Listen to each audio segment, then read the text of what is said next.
Hey everybody, my name is TaoMan, and in this video I will show you how we can simply locate games in Battlenet. So let's start.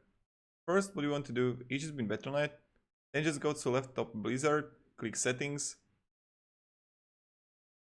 game install update, be here, and then just click here scan for games. And now you just want to locate, and you just locate whatever game you want. And you're just trying to find the Battlenet game or Blizzard game, that's a better word. So again, Blizzard, settings,